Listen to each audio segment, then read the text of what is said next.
All right. Recording, yes. Oh, wait. Now recording. There you go. Yay, all three of us back together again. It's been so long. I just literally heard Thunderstruck in my head. Well, anyways, you can't do that. No. Oh, geez. Right. I'll do the intro, and then you can tell us where you've been, Slack. Hang on one moment, please. Hello, and welcome back to the Minecraft Update podcast. Very much unofficial, episode 32. I hope you're all having an amazing time. We certainly are, and we can't wait to get stuck into doing a podcast. Yeah! Full of beans, guys. Full of beans. I'm ready Full for of beans? it. Yes. Beans. Stuck? Beans. You're stuck with us? I feel a little offended. When did I say I'm stuck with you? Well, I'm offended that you're offended, I don't think I okay? said I'm stuck with you, did I? You said before we get stuck doing a podcast. Oh, well. You said that. Stuck Yeah, into. wow. Stuck into. Nice to know how Stuck yeah, into. Get nice stuck to know how into he it. feels about us. Yeah. You're It's okay. misinterpreting my words. It's fine. Jeez. I mean, we're going to go do our own podcast now, Jesse. I Maybe think we so. won't. I don't think maybe you know we what won't being get stuck stuck. in means. Being stuck in means like, yeah, I'm into it. It's great. You know, like you get That's stuck not into. quite what it means over here. Yeah, no. that's not. No. Really? No. Genuinely?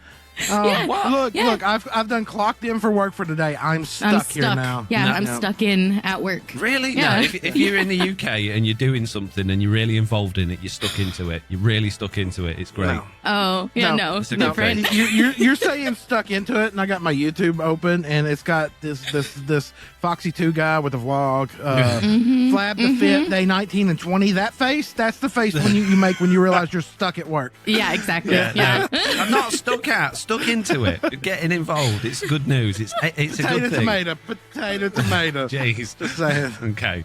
Well, now that we're all nicely communicating on the same level, Slack, tell us about your week and why you weren't here for our guest segment.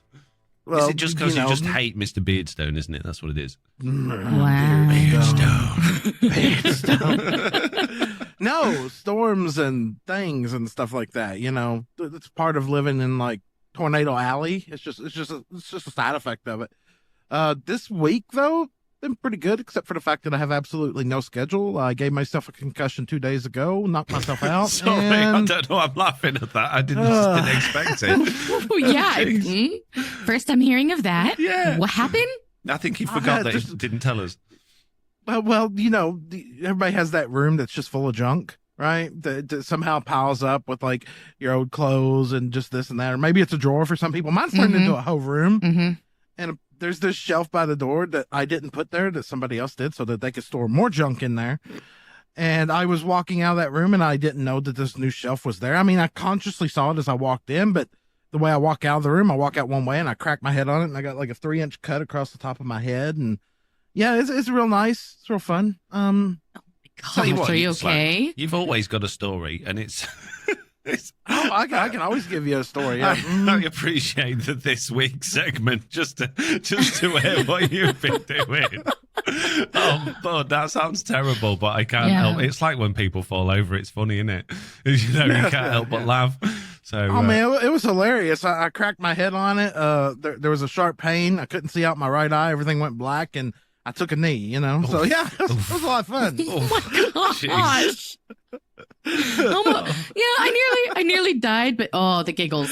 Oh, the giggles. It was great. The thing is, if I hadn't done so many things like that myself, I would probably be a little bit more like Right, we've all delicate done with it. Slack. But I've the things I've banged my head on and walked into and broken. You know, I can't but see the funny side of it anymore. Yeah. If I can Yeah. survive, you can survive. It's all good. Yeah, it's like watching somebody hit their funny bone. You're like, or stub their toe. You're like, Yeah. Oh, man. yeah. But other than that, good news. Good news this week for me is immigration's taking the money out of my account now, so that's moving forward. And just getting back to streaming and everything, you know, seeing out my left eye and all. Yeah, you've written YouTube evil, streams good, and I think that's pretty much the feeling among a lot of content creators at the moment. Would you like to elaborate? YouTube just backlashes you anytime.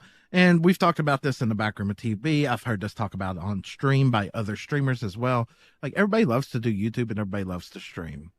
But YouTube feels like I really, and I agree with Jessiie here. She said something about this the other day. I really dislike this whole ranking your last video. I wish you could Oh, toggle that yeah. off.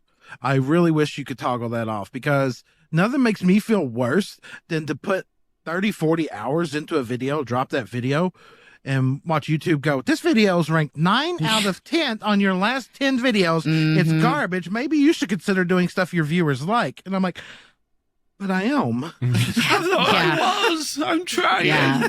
It very much feels like it sucks, you suck, and you should feel bad. Like, that's what it feels like YouTube is telling me all the time. And I'm like, okay, I'm sorry. It is a really weird thing that they've done, considering they're like, oh, we can't have the dislike button because it upsets people. But then they've got this thing front and center every time you log into your control panel, going, hey, you're rubbish still rubbish. Yeah. They took it away from the public's eyes and put it right in your face. As soon as you hit your studio, it's like, shame. I can just hear the bell. Shame. I'm just like, really? Wow, yeah. That makes me feel good. Yeah, it's a bit of a weird one, isn't it? It would be nice if you could turn it off. I mean, when it's good, it's nice, but it doesn't half deflate you. And I think that you just need to have a thicker and thicker skin to be able to do YouTube videos now, when there's just so many other avenues out there, and YouTube does make you feel as bad as it does. So, yeah. But you said they took away the dislike button, but it's still there. You just can't see it publicly no more. Yeah, you just can't see it publicly, but we can see, I think. So. Yeah, we can still see it. Yeah, like I can go in on my last video before last, and it's 99.2% on the good and 1 dislike, so see, I can never see it anywhere. I often look for my dislike numbers. You have to go to the content tab, and it's all the way on the very right side of it. It's likes versus dislikes. I do most of my stuff on my phone, so it's probably why I don't use the studio for analytics much. So yeah, that's probably why then. Yeah, right. Good news, though, my latest vlog, 1 out of 10, so that's nice. That's good. Well, that's second channel, okay? Yeah. Yeah, second channel doing good. If I go to my main channel, oh yes, this is where all of the good news is. Main channel, my story video, not bad at a very good and respectable 7 out of 10. So yeah, along with all of the previous videos that were sort of 7 to 10 out of 10. I don't know how they can all be that. Surely one of them's got to be 1 out of 10. Out of your last 10 videos, they're all below 7. I don't understand it. Amazing. Oh, Jessie, what have you been up to this week? I have been a busy bee. I have been streaming more and more. I recently did a live stream that lasted over 5 hours, completely unintentionally. And that was a mess. Yeah. No face cam still, though. No face cam. Fine. No face cam yet. Tell us about your mess that you made on Food Bedrock. Well, you see, I was just minding my own business, and then totally not your fault. Totally not your fault. And then I was like, hey, Lee and Ricky, who are still on the call from the meeting, do you want to hang out with me and stream? And that's a bad idea. So I ended up fighting withers and wardens, and then was in a very bad death loop. I went from having 29 deaths on the server to 146. What? in one stream, and it was a mess. It was a mess, and it was amazing. It was probably one of the most fun experiences I have had in a very long time. I was laughing so hard, but it was a mess. And from that, I was streaming more, and we decided on a whim that I'm streaming every day of August. Oh, good for you. That doesn't sound difficult at all. I mean, it's gonna be interesting. I'm not gonna do them all on Twitch. I'm gonna do some Discord streams, but every single day of August, you're gonna get a Jessie stream. Some of them will be face cam streams in Discord, though. Lies. No, in Discord, because I'm not comfortable yet to do it on Twitch. Okay. I very, very recently, it's become an issue where I am getting some really inappropriate messages, and I can't figure out how to get them to stop. So I'm starting to feel a little bit more anxious about the idea of putting me out there not on Discord. Because Discord, I have control. I can kick anybody. I can perma block them from, I feel more in control on my Discord. I don't have control over who's watching me on Twitch. And the messages that I've been getting, it just is increasingly more uncomfortable. So until I either have a thicker skin, which I might, this might build me up to do, or I just get over it, I probably will delay on the Twitch ones for right now. Totally understandable. And just before we get any, but you can block and kick people on Twitch too messages.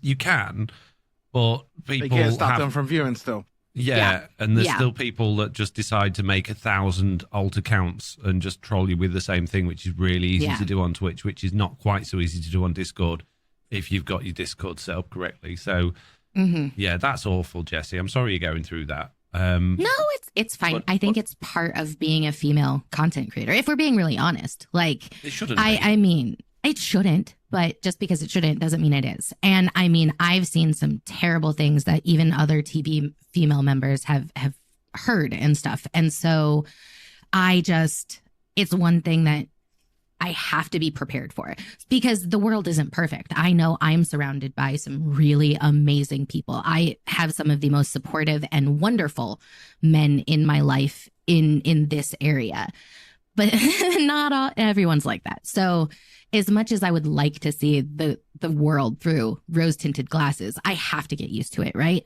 Like, because already people don't see my face all the time and I get some real gross messages. So putting my actualness out there, I have to be ready for it. It does sound harsh, and it's not right, but I think I think it's one of those things. At the end of the day, if you're streaming, you're effectively putting yourself out there to the public eye. Anyone can come along, and you have no control over that.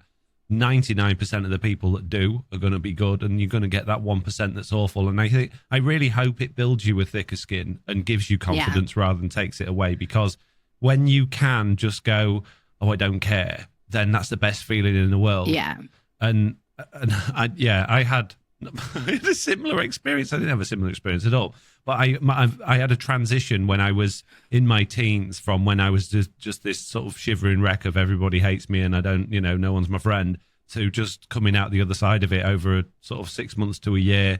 A lot of hypnotherapy involved at the time as well. And I just came out of the other side of it just totally I don't care. And I just, when someone does your mum joke, laughing at it and making even bigger joke out of it rather than just getting upset about it. And the empowerment of being able to stand up and even over people that are trying to stand above you is just because you can mentally deal with it is amazing. And it doesn't work all the time, because you still get these like 4-year-olds in your YouTube comments that just say something that's not even that bad that just cripples you. You're making me feel bad here. Slack's like, I don't care. Generally speaking, I can just laugh it off and not worry about it most of the time. So I hope you can go through a similar transition. I've started getting worse with it. Now when trolls come in on my stream, I literally just time them out for a week, and I'm like, come back in a week and try again. I saw that the other day. I was like, man. All right, come on. Is that the best you got? I've already heard that one like 7 times. Just time them out for a week. Come back in a week, and if you do better, we'll let you talk for a few minutes. Yeah, exactly. Just stuff like that, making a joke out of it, making them little. That's the thing. If you allow them to be big in your mind, they're going to be big presence. If you make them small, it's easier said than done, though. Let's be honest. Absolutely. We all have had those comments or somebody say something, and we play it off like it doesn't bother. It's just like, whatever, is that the best you got? And then later that night you're thinking about that, and it really gets to you, So it's hard to develop that skin, but I think doing what we do, you eventually get no choice in the matter. I guess it's no different than, like, if you started a job tomorrow driving fence post, and the first few days you use it, your hands are going to be blistered and hurting and not used to it. And then after a year, you can go out there and drive 50, 60 of them before your hands even cramp up, It's just, it takes getting used to.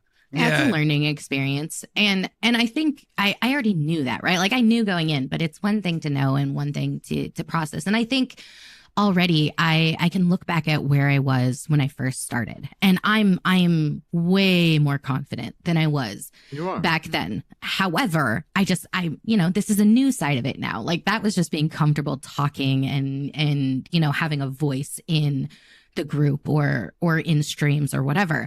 And now it's just going to be a matter of being like, okay, I am who I am. It doesn't matter what you say about me. Like, it doesn't matter like of your opinion of anything like that. I'm not there yet. So I'm working on it. And I really do hope that the Discord streams help me. They will. I think they will. Yeah. You started too increasing the amount of content you put out. And I'm not talking about YouTube. Like, you used to stream what, once every 2 weeks, maybe? Sometimes you go longer without streaming. Yeah. And now, because of life events and changes, you're trying to push that more. Yeah. So you're putting yourself out there more now. So you're getting exposed to the more bad side quicker than what you had been before. So. Yeah, that's definitely, I think, part of it is I went from even probably 2 months ago, my average was about 20 people per stream. Like, I would start and I would have like 15. And then as it went on, I would get, high 20s, right? Like, that was my average. And then last month, something happened and it went to like 40 was my average. And I was like, wow, that is a huge influx. Is that's doubling my size. And with that has come new people and new attitudes and that kind of thing. And then this month so far, my average has been 60. And I'm like, okay, this is different. This is new. And again, new people, new attitudes. But I'm starting to try and not focus on the numbers, because that is freaky as heck and it makes me anxious. It will, especially if your numbers take a dip for no reason. It's gonna you think dealing with trolls is bad and YouTube's bad. Watch your Twitch analytics even dip and you're like, what am I doing wrong? Don't look at them. Just be happy with who's there. I'm trying not to, but I do have quite a few people in my community who are like, oh my gosh, Jessie, you had 78 people and you didn't have a raid. And I'm like, I know. Thanks for reminding me. That's good though. That's positive. It's when they say, oh my God, Jessie, you only had 15 people. That's when it's a problem. Yeah. That's when it'll mess with your head. Yeah. Like, wait a minute. What do you mean I was live against somebody else and there were 17 people live at the same time in the same SMP that I play, Yeah. I think that's actually another really good thing to think about as like a content creator and realizing your growth is, before I really struggled, and even now I try not to stream when somebody else is streaming, right? Like, it's something just as me as a person, it just makes me feel bad, and being guilty is just an issue I have. However, I know now I'm getting more comfortable being like, I have to stream when I have to stream. And if that just happens to be, when other people are streaming, I'm sorry, but maybe we can do collabs together. Maybe we can do this. Maybe we can figure it out if it's really starting to affect them. You don't need to apologize for it. You don't. Don't even look who's streaming. Just go live when you're ready to go live. I can't remember ever looking and seeing if someone else was streaming. That's my time to go live. If someone else is streaming, that's fine. We're all entitled to do it. Don't feel guilty and don't try and make it up to someone. I'm really sorry. They probably don't even care. No, some do. Some do. That's their problem. And people are going to have their favorites, though. People are going to have their favorites. I know I'm they sorry. are. I know. There's going to be people who are sitting in my stream watching it, and if Foxy goes live, they're going to go to Foxy. There's going to be people who are in Foxy stream. If I go live, they're going to come to my stream. What? Yeah. It's just the nature of it. You're not number one. Even though your delusional state in the world tells you are, you're not the only person in the world that does content. I mean, if you believe that, you better talk to Big Chicken some more. Right? Jeez. Oh, man. Jessie, at the end of the day, as long as you are enjoying it more than the bad stuff, then keep going, and the confidence will come and you'll get there. So just keep doing what you want, what makes you happy. And if you're not comfortable to do face cam on Twitch ever, don't worry about it. You don't have to. Yeah, it's especially something if you're I want getting 60 to do, people though. in your streams already without it, you're doing something right. So she turns off face cam and now her numbers go down to the 50s. It's really gonna mess with her head. Yeah, I think the first time I did face cam, I hardly had any people watching. I was like, have I done the right thing? But I feel like they don't like my face. Yeah. Yeah, no pressure. Good luck. Thanks, Just start Jack. putting a photo of you in the bottom of the screen for a while, so they get used to it. Like maybe make it small, like the first day, and every stream just make it a bit bigger. And That's then, amazing. and then a month One day- later, they'll be used to your face. No. One day, y'all know I do Toretto cam, right? One day, the camera froze, and like people were talking about him like for hours, like he's asleep and he's never moved. And I look over and he's not in the bed no more. he's been all over the place, and I didn't say a word. And I That's streamed so for like funny. 5 hours, and like, oh, look at him, he looks so peaceful. And I'm just sitting here thinking, that's literally a picture of a dog there, right there, because he's not there. Amazing. That's amazing. I love it. Jeez. Right, anyway, I've got to move on because we're 20 minutes in already and we've not even got to the feedback. And I haven't even told you Now what go I've to been you. up to this week. Jeez. Yeah. This week I finally cracked my Your skull? my wall. My skull, yeah. I walked out. I went in that room that's full of junk, and someone had put a shelf in there to put even more junk on. When I came out, I finally did my other part of my TB story video, and I've been putting it off. Speaking of mental blocks, Jessie, geez, mental block on that one went on for a month. Got it out of the way, and today I've actually just sat there at the computer and recorded half of a normal Minecraft TB video. So What? I think I'm getting back on the bus. A Finally. normal episode? Not even like a... Oh, I'm so proud of you.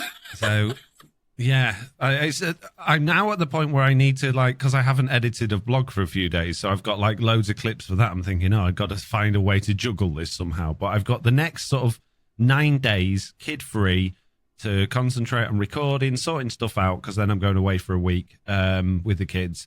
So I'm going to just totally focus. Not like, I'm not going to forget about the vlog and dieting and exercises and stuff like that. I'm going to try and add it in as well, but I'm going to focus more on just making content and getting that out there so that I can catch up a little bit, I guess. And speaking of exercise, guess what exercise I did today? What? No, I did VR boxing. What? I know, VR right? Boxing. Yeah. Did you like it?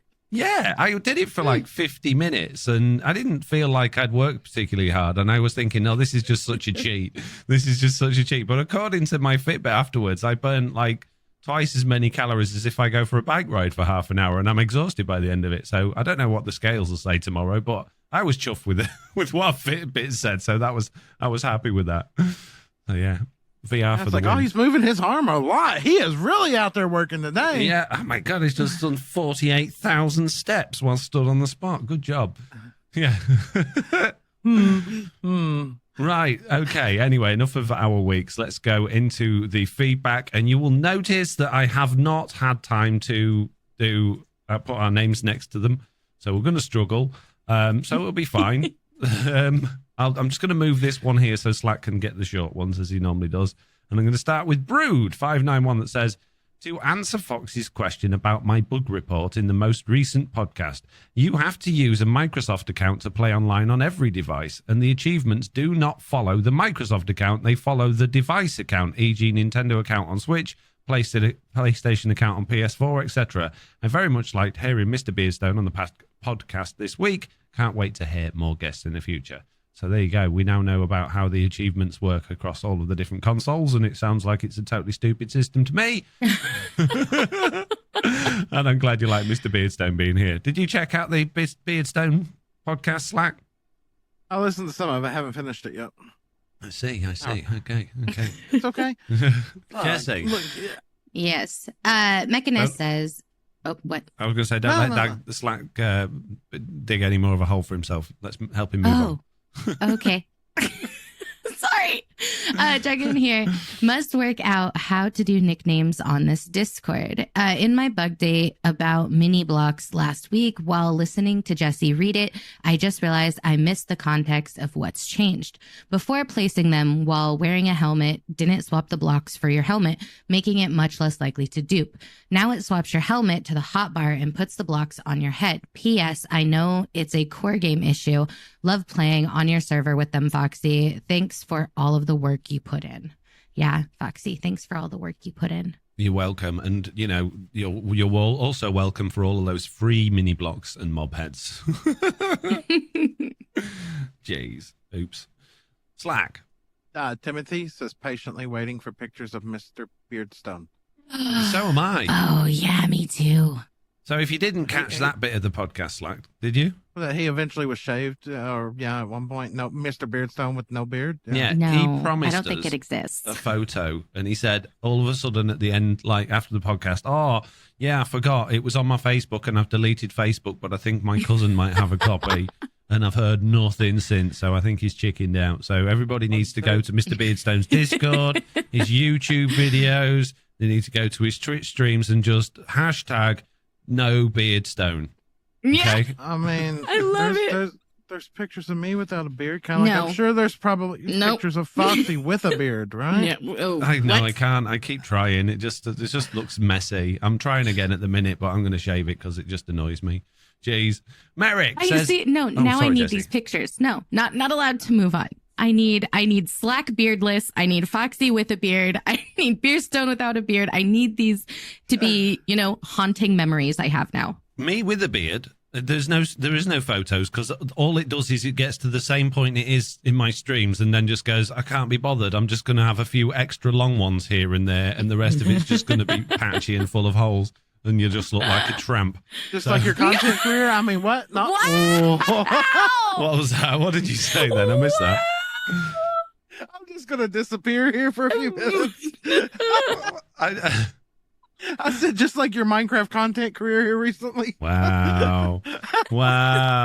Okay. Foxy needs some aloe vera. It's fine. Merrick says inventory management was brought up once again, and I had an idea that would solve a lot of issues for builders. What if we could pick block items out of shulkers in our inventory? My biggest worry with this suggestion is performance, especially if you have a ton of shulkers in your inventory. I think we should just move past inventory management feedback and questions as much as possible because we've beaten this one to death with a big stick. Actually, Go on, Slack. no. I was just making the actually joke. Oh, okay, fair enough. Jessie, any thoughts on pick blocking stuff out your shulkers? No. No. Where would the item go that's in? If you've got like a full inventory and you've got your hotbar full and you pick block out of your shulker box, does then that item go in your shulker box? In which case, when you come to organise everything at the end, you're like, "Where's all my pickaxe? It's somewhere in my shulker box, and I don't know which one it's in." So you got to get all your shulker boxes out and find your pickaxe. No, I don't think it's a good idea. Bad idea has been. Well, according to Minecraft logic, it should just be deleted. Oh yeah, that's even better. Perfect. Yeah. Red Monkey says, hi peeps, in response to the bug from last week about achievements not transferring between devices, but on the same account, I have had the same problem. I had always attributed it to just the way things work and not a bug. I was showing more people that had experienced it. Thanks for the great podcast. I've enjoyed it. Yeah. So basically not tied to account, right? Your actual Microsoft Yeah. account. Yeah. Yeah. Yeah. Great. Thank you, Red Monkey. Right. That was Red Monkey. Hello? Oh, I get Victim. I get your friend Victim here. It was great to hear Beardstone on the program. The first thing I noticed on his video was the editing. Yep. He gives them an easy to follow flow that makes them extra enjoyable to watch. Yeah, Beardstone's nailed the editing. That's for Yeah. Yeah. Yeah, I just still, I can't believe when he went, oh, yeah, I've never done video editing before, so I thought I'd start making Minecraft videos just to learn how to edit. Yeah, at that point, I wanted to reach through the screen and strangle him for just being, naturally good at that. Do you think he's just one of these annoying people that's just naturally good at everything, Jessie? Did you have any doubt of that before? No, Beardstone is 1000% the kind of jerk that you're like, not only are you amazing at everything, but you're a decent human. That's not. I'm just going to go skiing. Have you been skiing before, Mr. Beardstone? No, but it'd be all right. And then just I got all the first places. I didn't even mean to enter that slalom. Yeah. So if you ever built an iron farm before, no, I'll just wing it. Build's the best one ever. Yeah. Anyway, Benji says, hi everyone, assuming you're all here. I was wondering if every week, kind of like the wish list, you could find something unique about Minecraft and share it. Like, did you know that before Minecraft was called Minecraft, it was called Cave Game? I could see this as a lot of work, but also really fun. I hope you're having a great week. Benji, we already do it. It's called the Minecraft news section, and I tell you all the things that you didn't know already. You're welcome. Fair. Wow.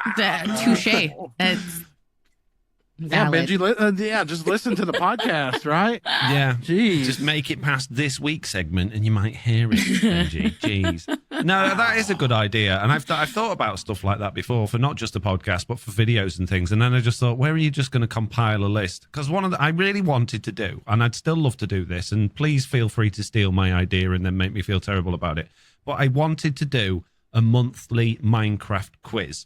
With the Discord, a live stream quiz. So it'd just be like going to the pub and doing a pub quiz to be the person that asks the questions. Everyone's got like a piece of paper, they're writing the answers down, and you get your scores at the end. And I just think it'd be great. But then I was like, where am I going to get all these Minecraft questions from? I thought, no, I can't do that. Too hard.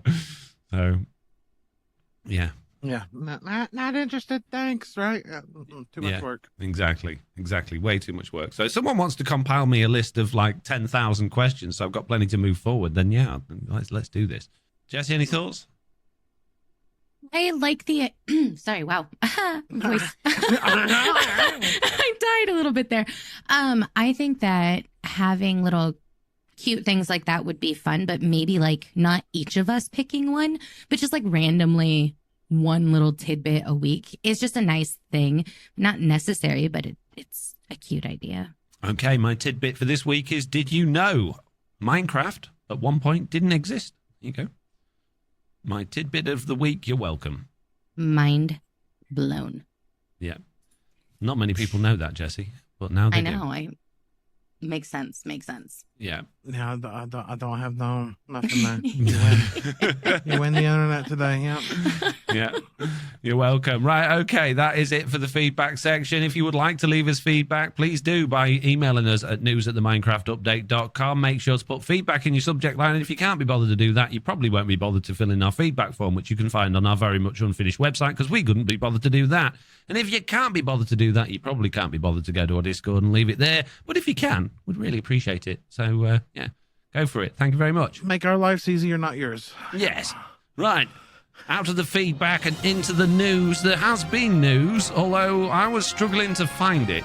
Minecraft Java Edition 1.19.1 apparently released last week, maybe even before we did the last podcast, or at the same day that it came out, I think, or the same day we recorded it.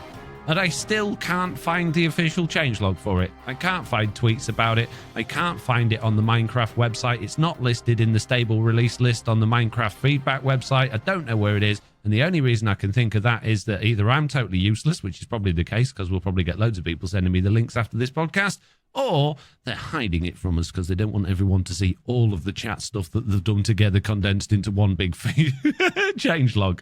So, yeah. But, guys, they did make a boo-boo. Do you know how long it took to release 1.19.1? Yeah? That was like forever. Yeah. Yeah. And now they're like, here's 1.19.2 release candidate 1. And all it has is a server connectivity with secure chat fix. So basically, all that stuff they did didn't work. Oh, no. So they're basically like trying to push out emergency hotfix. So, yeah, good job. Well done. And that's it for no, it's not it for the news. We have a Minecraft Bedrock preview, a brand new one with a brand new number. It's Minecraft 1.19.30.20, which means we will be getting another 1.19 release after 1.19.20 releases this month, maybe even next week, maybe even the week after, who knows.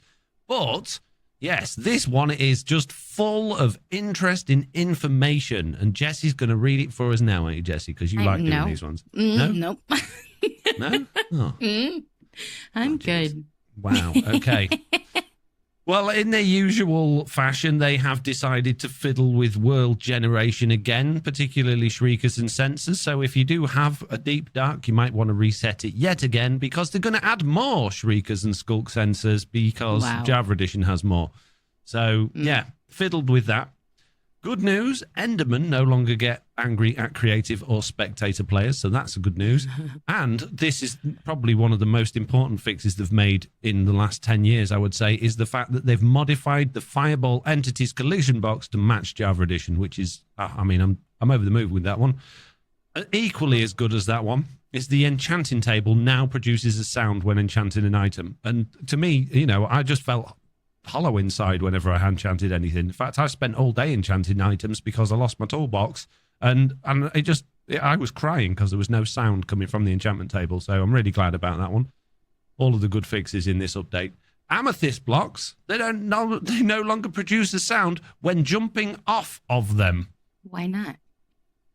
Well, because they don't. I don't know. It didn't say why. There's no detail in these changelogs. It's just without detail now. Yeah, I just, why wouldn't it make a sound when you jumped off of it? If it makes a sound when you stand on it, why wouldn't it make a sound when you jumped off? The crystal's got to move again, right? Right? Yeah. I don't know why this is the one I'm stuck on, but that one's Put it back weird. in, guys. You've made a boo-boo. Put it back in. Right? Jeez. Like, I only want to use them now. That's it all. Yeah. I have no desire. So I'm going to burn all of mine in the bin. Yeah, can we just take them off of TB now? Yeah, Completely? no more. No geodes ever. Yeah. You will be pleased to know, though, all joking aside, you'll be pleased to know that the bottom texture of the melon block now matches the top texture. These are the updates we've been waiting for, aren't they, guys? This is because my melon ceiling will look so much better now. Yeah. Mm-hmm. Yeah. Well, it will match the top. Yeah. So you won't be able to see the top it. that I would never see if it was part of my ceiling. In the user interface section, the item stack pop-up animation will now only play when a new item is added to the stack. So that's good news. And if a villager has a name tag, it's now displayed along with their trade tier, which is actually quite useful, I guess. Yeah. That's the first useful change I've seen in the changelog so far. Spectator mode, which is still an experimental feature, has a big old list of changes, including the Enderman one I already mentioned. They can't interact with skull sensors by swimming in water or lava now. Players switching into spectator won't still be attached to fish hooks if they were attached to them. Powdered snow won't emit particles from spectators.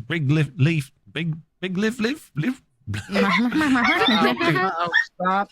Yeah, just so you know, I'm going to have noises today. Oh, good. Big drip leaf no longer tilts when touched by players in spectator mode. It sounds like something from The Exorcist, that.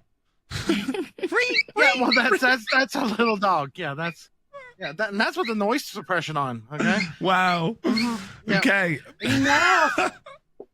It's coming. Have fun editing Mo this. Yang finally coming for us for butchering their changelogs every week. Yeah. I think the sarcasm I put into it's probably not what they were looking for, I guess. I don't know. It just, at the minute, the changelogs just feel rubbish, don't they? They don't feel like there's anything really exciting in them. Yeah. Features and bug fixes, it says. Blocks. Mud brick slabs can now be placed as a top slab via commands. Piston animations when extending and retracting is now smooth. I'd like to see that because I don't believe it will be. I still think it'll look all herky-jerky, but we'll see. Border blocks should now prevent passage at all heights. Mangrove crimson and warped planks can now be used to repair shields. And that's kind of about it, really.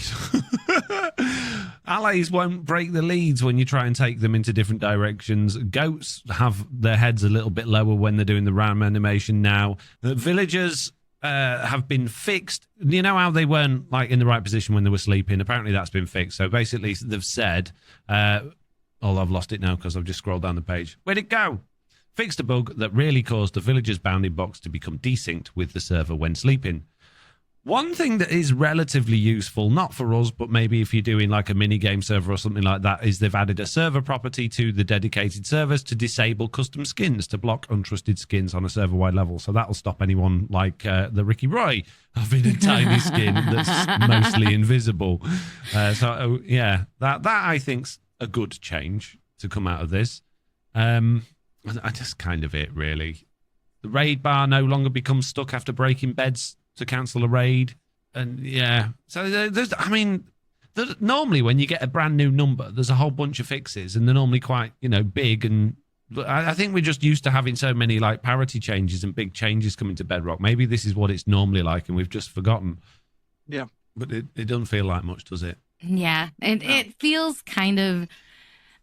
I don't want to say boring, yeah, but it's just like there's nothing of substance anywhere, and no. so it's And all of these changes, you think there's so many things you could be fixing. Yeah. So many actual things that are a problem. And these ones are just like, oh, really?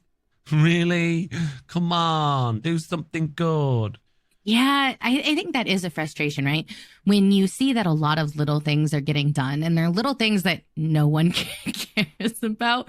And you're like, but what about this you big just triggered thing? somebody. Oh, Somebody cares that's about fine. that. Yeah. They're fine. They can be triggered. It's okay. But I don't know. It feels very strange sometimes, but I know that that's us being greedy, right? Like there has to be a reason why they're focusing on little things. There has to be reasons why the majority of them are working on other things. So I try very hard to not just get into like my greedy brain mode and be like, this isn't enough. And just be like, okay, things are changing. That's positive in general, right? Speaking of bad news from the rubbish change logs, there is fortunately some amazing news. We actually touched on it a few months ago, and I can't believe it. It's finally happening, guys. The long-delayed Minecraft Amibo will arrive in September. What yes! is an Amibo? Yes.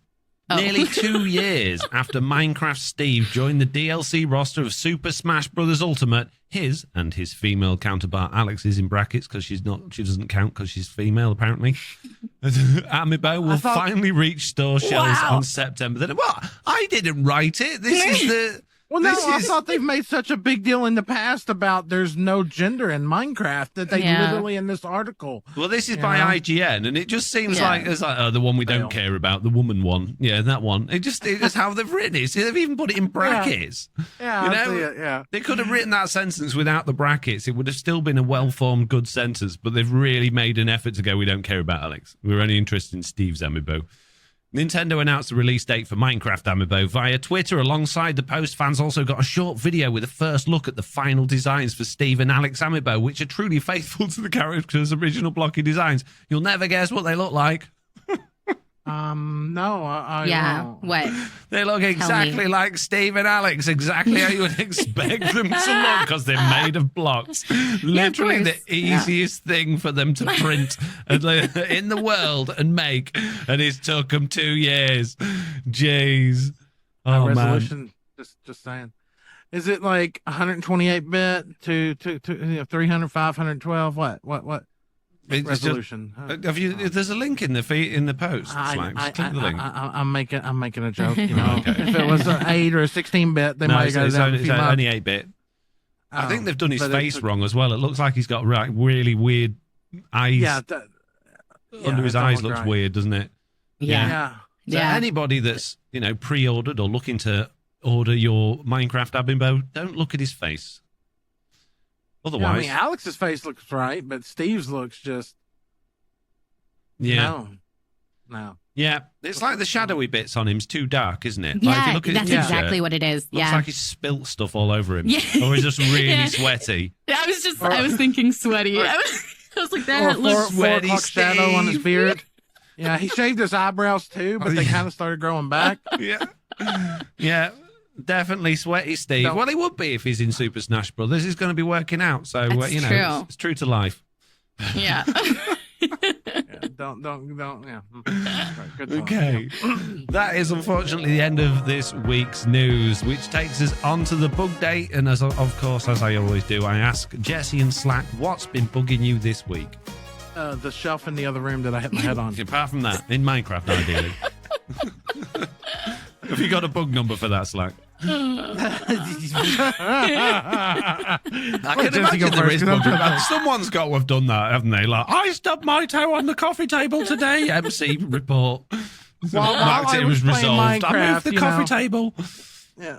I don't know. Jessie, go first. I'm trying to think if I've experienced any bugs this week. I was just going to say, real life ones.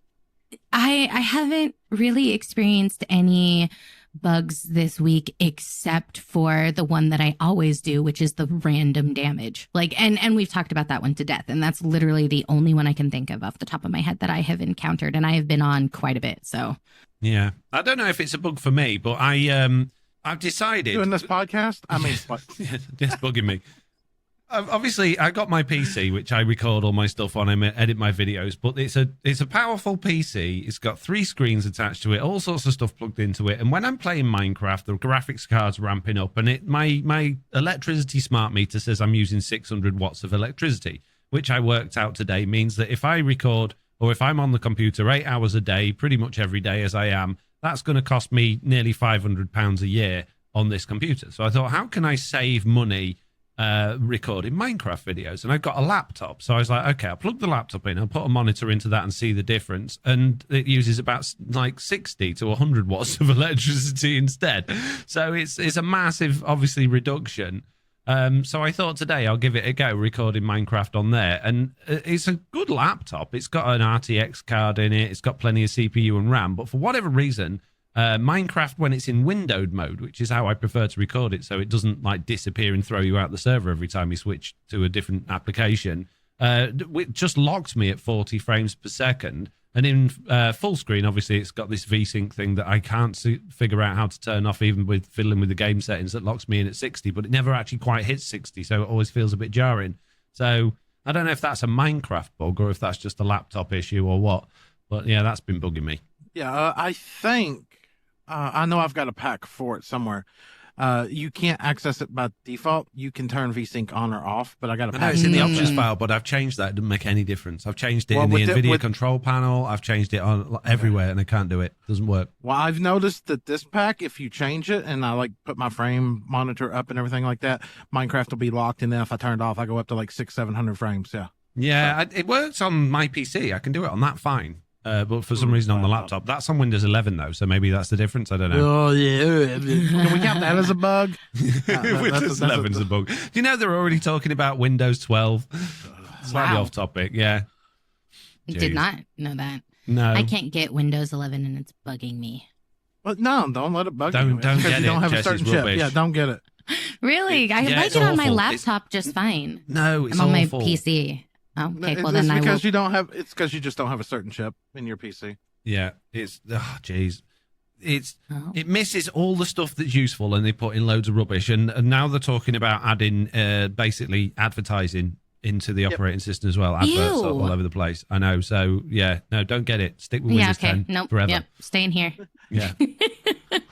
Oh, geez. Okay, community bugs then. We've got 2 of those. One from Brood591 that says, I was looking enough... Exactly. Without, any of that. I was lucky enough to experience a new one today. If you redirect a ghast fireball with slime blocks whilst that ghast is in a minecart, it causes massive lag. This does not happen if you deflect it with your fists. And there's a bug number for that. That's really interesting. There's a bug out there because I've got the gas-powered concrete farm coming out this week. If a gas targets you and cannot shoot you or shoot at you, you remember that lag we experienced? Like you throw an item, you'd watch it take like 2 minutes to hit the ground. Yeah. There's I haven't looked for a bug report on it yet, but we have confirmed there is a bug that does just that. If a ghast is targeting you and can't shoot you, I can crash TB. Oh, really? Geez. That's so when I asked you if you had any bugs this week, Slack, slipped your mind, did it? Well, this is not the same, but only reason I remembered this is because with making the gas farm, it was coming up with a way to not crash servers. Yeah, that's going to be a good tutorial, isn't it? If you make this even slightly differently from what we've done, just say goodbye to your world. Yeah, good. Literally. Mm-hmm. Nice. Good. Make a backup. Okay, Jessie, what's DJ Chris, what's his problem? DJ Chris here. I was trying to make a mob farm and I was flying up with my elytra and I stopped in midair and almost died. Love the pod. keep up the good work. So that sounds like the same issue I have. Like when you just take random damage, you haven't hit anything, but you just get like that random smack in the face. Didn't you know that you were in the void at that point or inside of a block? Something. Yeah. Be interested to know if DJ Chris was on the server, because that's that like Y level issue bug, isn't it? Like all of a sudden the game thinks you're at the floor suddenly, and then you're back in the sky, and then you're at the floor. And I think that's one of the culprits of this random damage thing, particularly on servers. But yeah, many bugs with the random damage. Let's hope, at some point they fix those. But why would they when they can make the enchantment books make a sound when you make an enchantment? That's it for the bug date today. We've got no more bugs, which means that Minecraft is finally bug free. You're welcome. Yeah, of course. I don't think that's how it works. I really don't think that's how it works. It is. And from things we definitely don't want in the game anymore to things that we might just want more of in the game, we're moving on to the wish list, and we've all got things that we want and community ones as well. Oh, I'm so smooth with how I talk on the podcast tonight. Oh, man, Right? just like your outro. It's like the perfect transition every Yeah, week. exactly. I've been working on it. Right. Slack, what's your on your wish list this week? What do you want? I don't know. How do you say that? What? I don't know. I'm not reading it. I'm putting our names on the the wish list section. Bye, Bob. I don't know. Jesse, how do you say that tree? But like if you click that, it's for a tree that was apparently announced. Yeah, I think baobab tree. Is it a bayo? Yeah, I don't know where it would be from. So But you look at that. It's a 2x2 acacia tree. yeah. That was apparently announced in 2018 with 30,000 votes. Wow. It wasn't announced.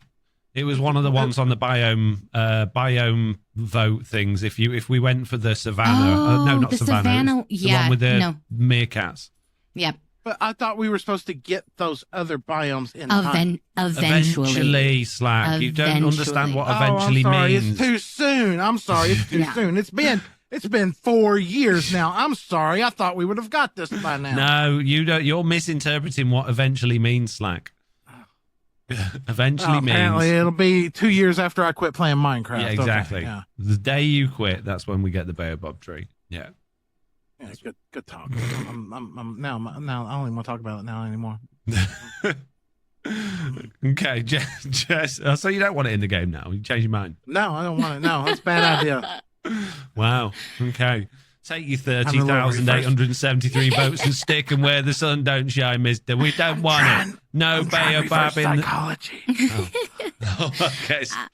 I think you should probably do yours first before I do mine. Mine? Uh-oh. Oh, okay. Ooh. We got a talking point. Oh, good. Yeah, I So we're think not, so. This lot podcast Because we're is gonna be only long an enough hour anyway. in. Yeah. Yeah, jeez. And we got loads of community wish list things. There's loads of questions as well. We might have to take some shortcuts today.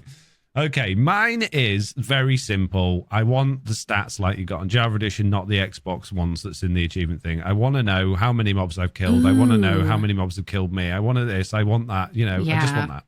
Yeah. Yeah. I Absolutely. Good ideas. Okay, good idea has been excellent. Jesse, what's Okay. on your wish list this week? So mine, I don't know if it's a wish list so much as I was really curious to hear your guys' point of view on this thing that has, it has a few upvotes. It's one of the more recent additions into the feedback. If you go to the page and you sort it by newest to oldest or whatever. Anyway, so this one is switch to turn off political slogans on parental controls. So Okay. I thought that was really interesting. I'm not going to read out their whole big thing because that's not the part that interests me, right?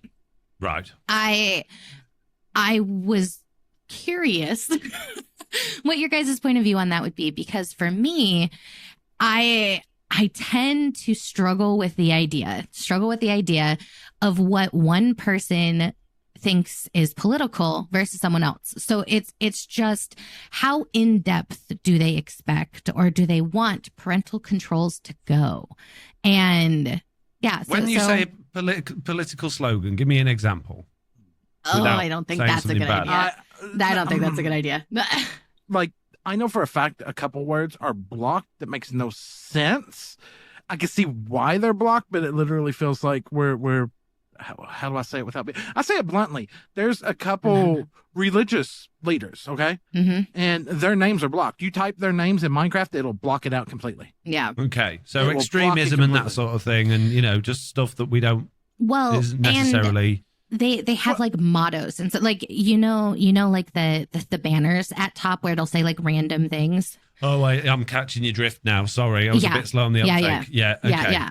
And there are some of those that are up on the top that some people have problems with. And typically they have to do with what's going on in the world at the moment, right? Like that's a thing. And so they would like those banner, like those catchphrase things to be moderated. They don't like that the things that Minecraft put right next to the big old Minecraft thing, you have no control over. Can be somebody's personal opinion that they think is their right. But they're generally like, I mean, Mojang make a big point of being inclusive and ethical and all that sort of stuff. And I'm not sure I've seen any myself that I would think, I can't, they shouldn't put that on there. The one I don't like is don't kill dolphins, you monster, but only because you're like, don't call me a monster. That one genuinely makes me feel bad. Well, that's a prime example. They're literally calling people out and calling them a name. Whether it's meant to be as a joke or even something playful, there's somebody that's going to take offense to that. Okay. Yeah. So kind of my line of thinking is I'm curious about what you think about moderating that kind of stuff and where that ends, right? Because you gave a good example. Don't kill monsters, you dolphin. Or don't kill, kill monsters, you dolphin. Dolphin. Jeez. You monster. You're such a dolphin, Jessiie B. I know. Oh man. Like that's a good one, right? Like that's one that to the average player, they're not going to care. It's not a big deal, right? But someone could have a really big reaction to that because their kid could read it. And then if they can have like a big negative reaction to it. So they want that to be controlled. And I have seen some people comment that they just think they should be removed altogether, that the splash text just needs to be removed because there's no need for it and whatever. So I just thought this was an interesting talking point, as I know, we are, what's the point of some of them? I thought you were talking about like text chat in game. No.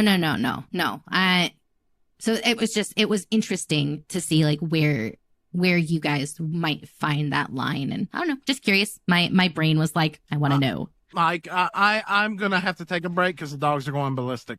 Okay. Should we have a dance break now then? Because I could do to fill up. Yeah, I could use a bathroom break. Okay. Just so you know, I'll mute my Discord mic, but Audacity's still going to pick this up, so have fun with that. Okay. Right. Great. Thanks, Slack. You're back. I'll be back in a mo.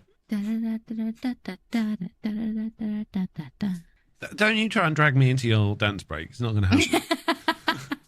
I know you and Slack back and forth with your do's and your da-di-das, but I'm not getting involved. I refuse. It's not my job.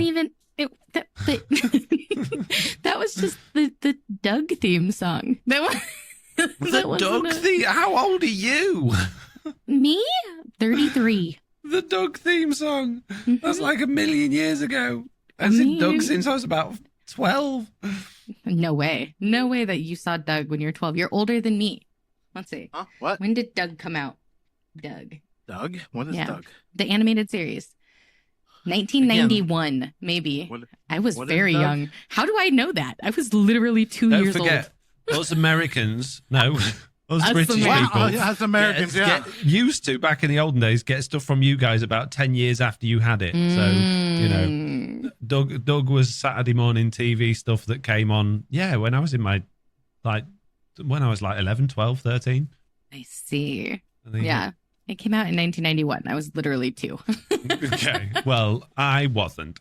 Right, moving on anyway. In the wish list, Dylan says, what if there was a Control-Z option when running commands? I often find myself running a command, disliking the results, hitting Control-Z out of habit, only to realize it doesn't do anything. You would have to enable it. I don't know how they could make it work, but it would certainly be handy for people using Minecraft as a tool rather than a game. Yeah, that would be so useful for me. I'm always terrified of running a fill command or a clone command, or even putting down a structure block, because you rotate it the wrong way round and you're like, oh man, I've got to tear it all down and put everything back together again to put it down. Yeah, I think Control Z option would be brilliant. Please add it to the game. Slack. Yeah. Can we add in can we do like with OBS with a replay buffer? Can I set my custom replay buffer? Restore my world to 2 minutes ago. 5 minutes Don't ago. be ridiculous, Slack. We've gone from something semi-plausible to just, science fiction. I don't know where you come up with this rubbish. No, that would be really good, yeah. That would be great. Or if you was just like, they didn't auto-save, like the consoles. So you can go, I didn't save, so I'll just hop back out and try again. Yeah, I like that. That's the easiest answer right there. Yeah, right there. Done. Okay. Nailed it. Okay. Can't get any better. Hawkeye. Hawkeye I've got to decide which bin they're going in, Jessie, and that was a good idea bin. Sorry. Sorry, my bad. I will just shut up now. No, you can carry on. I'm finished. I don't know if I'd say that's good or not. I mean, we've already kind of discussed that one in the past with the world save option. Yeah. It's in the good ideas bin. I'm not taking it out. It's in there. If you want to come round and go rummaging through and find it and take it out yourself, you can, but I'm not. Okay? There's apple peel in there. I do this and I go, boop, look, there. Wow. Wow, rude. Control Z. Yeah. That did the thing I did last, not the thing you did last. Oh, no. Google Docs, you failed me. Right, Jessie, quick before he deletes the rest of them. Okay. Hawkeye says a community ender chest. When playing with friends, we are usually building in different biomes, not near each other. And some will run out of blocks, stone, for example, and have to ask someone else to bring more blocks or go use the stone farm themselves. The ability to add shulker box of blocks or just the block themselves without having to come back to a farming area all the time would be a good quality of life option. The chest could be made of rare materials, take your pick, or just add the ability to add something to other players' ender chests, but that has the potential to be abused. Okay. So you could call it a friender chest. Yeah, that's literally what I was just thinking. Get out of my head. So I actually don't hate this idea. Like I was thinking it when I first read it, right? I was like, that you sounds... No, modded, no! Didn't you? Yeah, I did. I immediately went to that just sounds too modded. Like that sounds like, the controller systems that you have in Sky Factory, like all of the, I immediately went to too modded. However, I don't think so. Like, I think this could be doable. I mean, I know we throw out uses for those darn echo shards left, right, and center, but like that would be cool if you had to do like obsidian with like some kind of echo shard thing and it made something where anyone could get in and get to like a shared inventory. I don't hate that idea. I think that's actually a pretty good idea. Just to take it to another level, right? Going back to our magic update, what if we had blood magic and you had to use the blood of your friends to infuse it with an ender chest? Because I was saying, what if you had to craft? I was thinking, what if you had to craft it using the other player's mob head? Yeah. Foxy's head there, surrounded by 8 pieces of obsidian. Now I have a box I can share with Foxy. Yeah, exactly. How cool would that be? Yeah, I'm into this. I really like the idea of a friender chest. And any objections before I put it in the good ideas bin? No, it's in there. Nailed it. No, that can go in there. Yeah. Excellent. Well done, Hawkeye. We'll get it added to the game. No. Jade. Oh, dear God. Marabella Jade here, another resident on Truly Bedrock. Says the littlest Tro had a suggestion. That's her youngest child, by the way. Yes, it's not the smallest person that annoys her in stream. Well, I mean, it probably is actually, technically. Yeah. Make it so items with unbreaking never break, but when they run out of durability, they literally just stop working. That way, you don't lose your favorite tools, but you still have to repair them to keep using them. I'm not against this, to be honest. No. Me either. Yeah, I'm shocked, but why not? Like that makes sense. It's unbreaking. Don't let it break. It works with your Elytra, right? So yeah, you're right. It does. Yeah. Wow, it's already in the game. Yeah. Yeah. Yeah, Little List Troll, we'll have that one. Good idea, Spin. Well done. Random says, hi, Foxy, Slack, Jessie, and any others. Is anyone here? Hello. No, I'm not here today. Good. Okay. I've been playing Minecraft for quite a while, and I can't help but think how much easier building would be if you could open shulker boxes inside your inventory. I know that the mobile community could be left out, but it would be helpful for the rest of us. I play Minecraft on an iPad with a PS4 controller, so it might not be possible on that device, but I don't mind having it be a thing you have to assign to a key. I wouldn't mind sacrificing emotes either. Sorry to whoever read this, because it's almost as long as a Harry Potter book from Random. No, that was quite short, actually, Random. Yeah, I'd sacrifice emotes for anything. Put anything else in the game other than emotes. I'd be happy with that. But I don't know about opening them in the inventory, but seeing, I guess, what's inside, I don't know.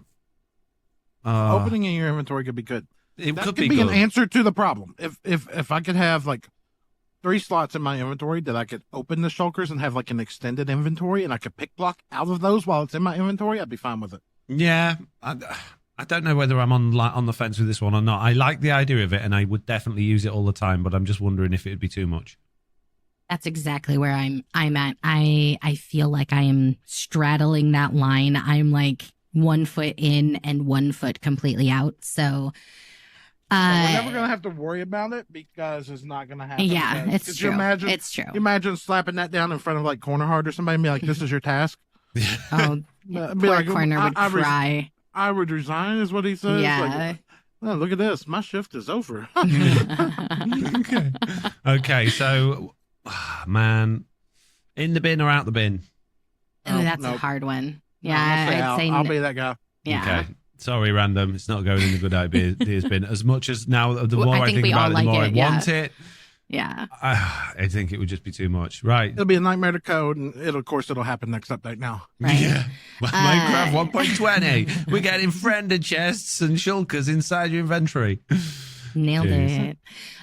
Charged Leo says, wish list. You should be able to quick swap entire hotbar with any one of the 3 rows in your inventory with quick shortcut button.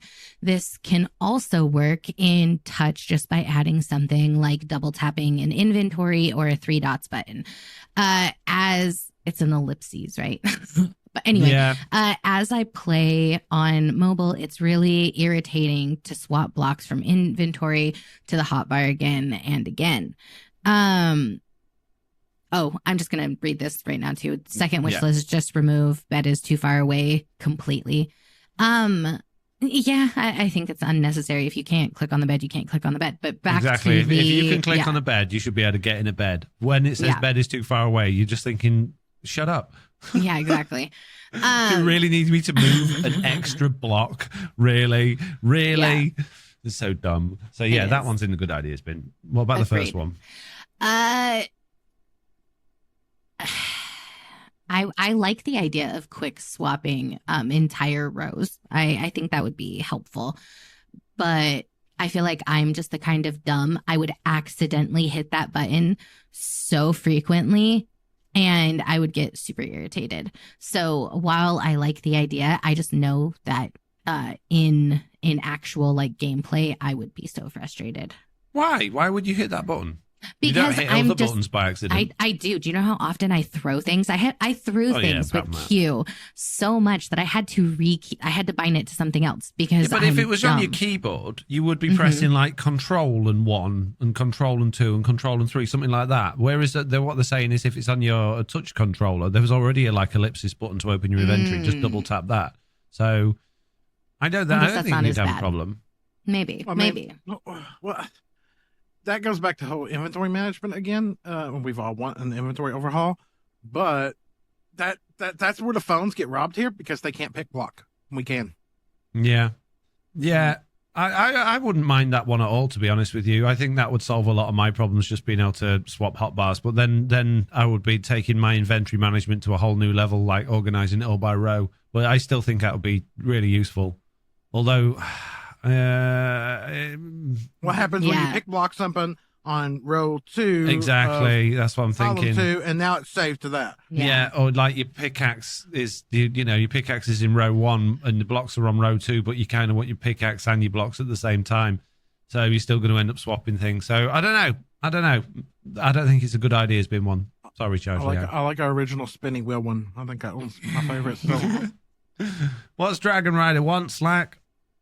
I think a shulker in the offhand should open like a chest boat. It's easy and would work on it. Wait a minute. Chest boats don't open when they're in your offhand? Huh? No, they don't. Do they?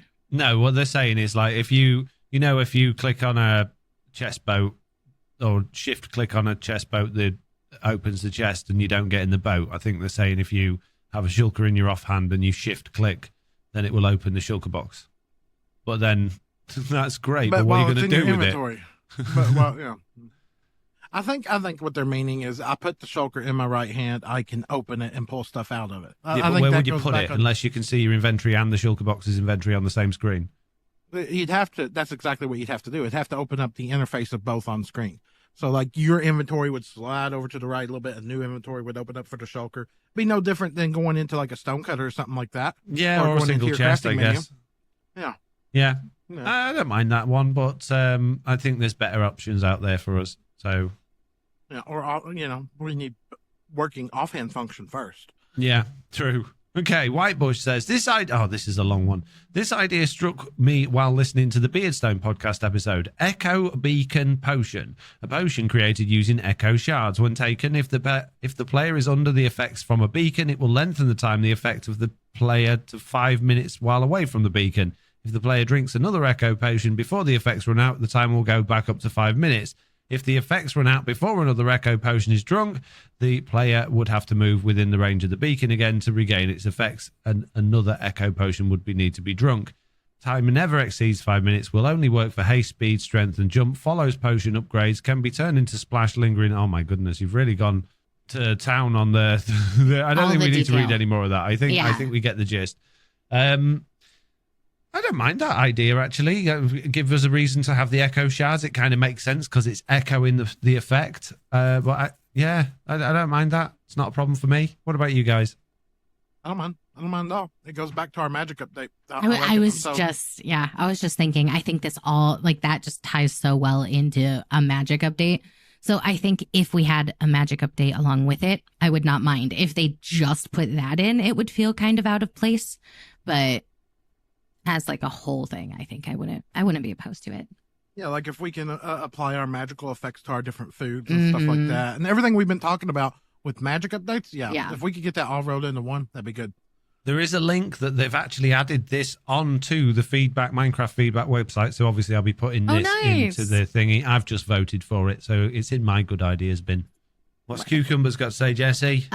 Cucumbers says, hello, FJS. I think it would be cool if any name-tagged entity had its own death message. Generally, if you name-tag something, it's important and you would want to know if it died. This could also be toggled by a game rule called Show Entity Death Messages or something like that. Thanks for the pod, Cucumbers. I agree. Good idea. Good idea. Works with horses, works with dogs. So, yeah, and cats, I think. So why not? Why not any other entity? Slack? I thought it did work with most entities like that. Does it?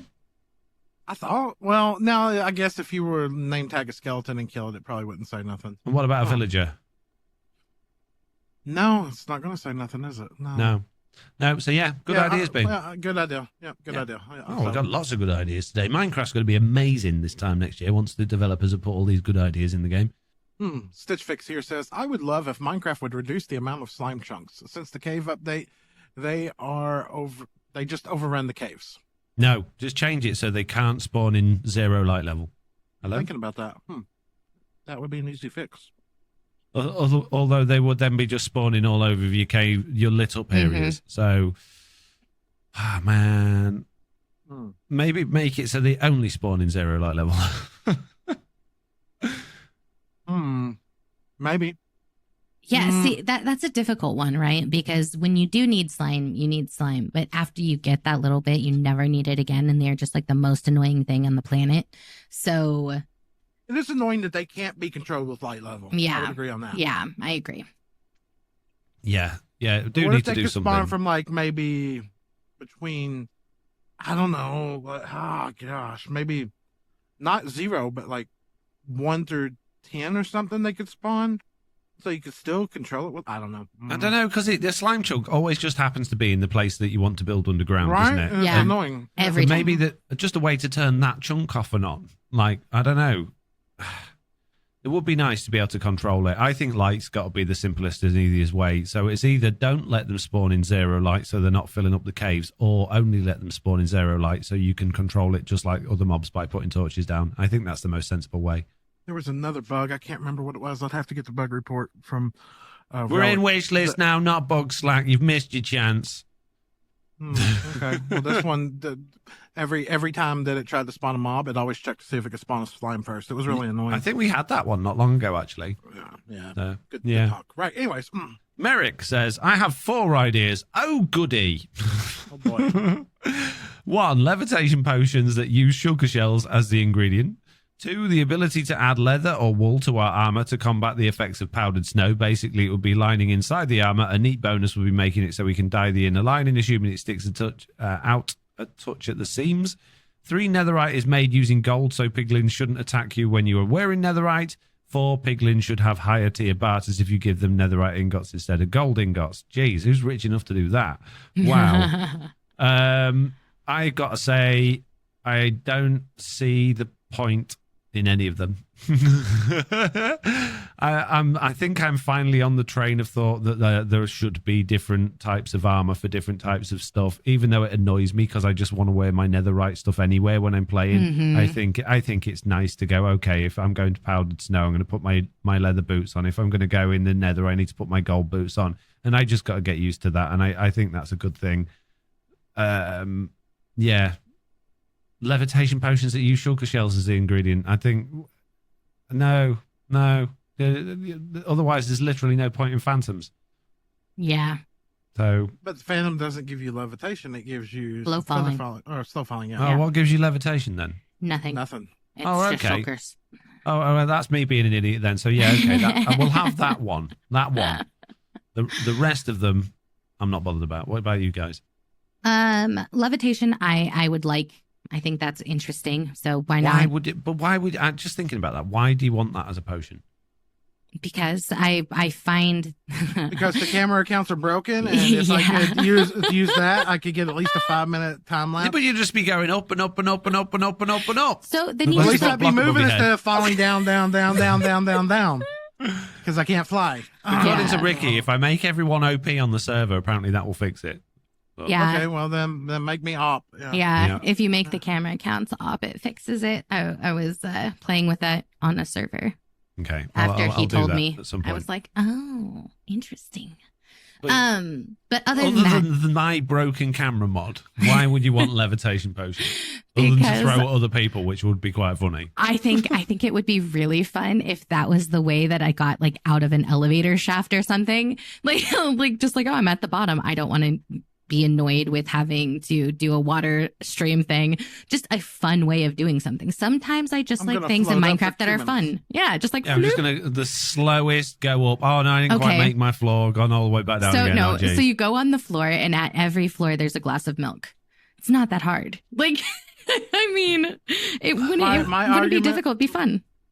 My argument was Mhm. going to be for early game, so I can get up and see around the world. Yeah. But then again, I noticed that it needs shulker shells, Yeah. so I have to it's not be in very in-game early. content. to use Yeah, it, so and then it's- once you're it's up there, become how do you get useless. back down if you're in early game, Slack? Okay. My favorite Well, that's thing. where phantoms and slow falling come in. Right. Okay. My favorite thing about what you just said though is you're like, I have to be in end game. Like you Mhm. and Foxy every single season go day 1. Like That is that's true. your episode number 3. Late game, my booty. Like you guys go instantly. So yeah. Can we just next time, Foxy, the next season, can me and you just on day 1 break away, and that's just our main day 1 go. Nothing else. That's our day 1 goal is to get Elytras that day. Like Day not one. a starter house, Yeah. just straight up Okay. day 1. I don't Elytra. put it past Okay. you. So when we start the new season in September, we'll do that. Yeah. Good. Mm, All right, Yeah. sounds like a plan. I'm marking it down. Excellent. Yeah. Write that down. Good. Okay. I don't know if we need to go through the rest of those. No. There's one more wish list from Jingleheimer Zen and Jingleheimer. Jesse? But I don't understand what this is in reference Oh, to. no, but that's just a reply to Dylan's one. No, so there isn't anymore. Hooray! Okay. We're finally at the end of the wish list. Jeez. Okay. I don't know why. I don't know. Just, I feel like I'm in a bit of a rush today. Because I know there's so many questions and we take so long. Mm-hmm. What was you going to say? Wish list was my idea. Yeah, it was your idea for on episodes where we didn't have full content. I think we got full content today. But now it's just become a thing.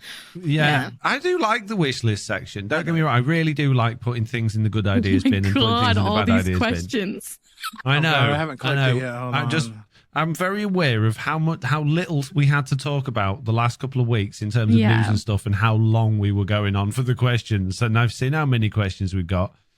Let's hope we can go through them relatively quickly. Starting with Hakuzo, who says, in the past, I missed the smaller updates that give new content because they felt more substantial. Currently, we are on twice-a-year release schedule and the updates feel empty. Should Mojang switch to one big yearly update with terrain changes, functionality, but have smaller content updates that just add new, smaller things every couple of months? Didn't we have this one last week?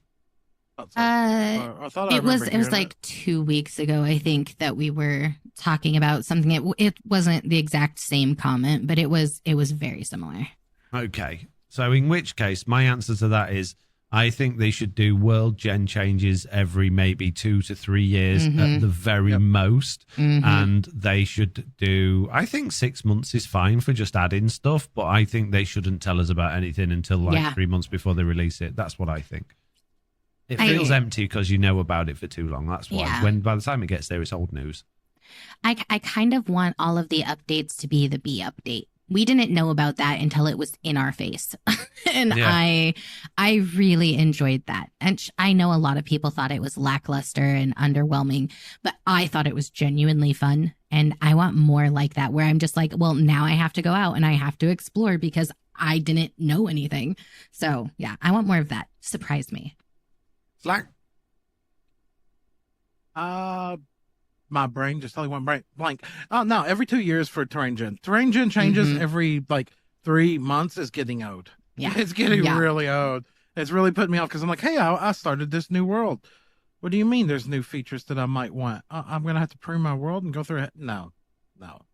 Smaller updates. Look, give me an update once a year that adds in new features.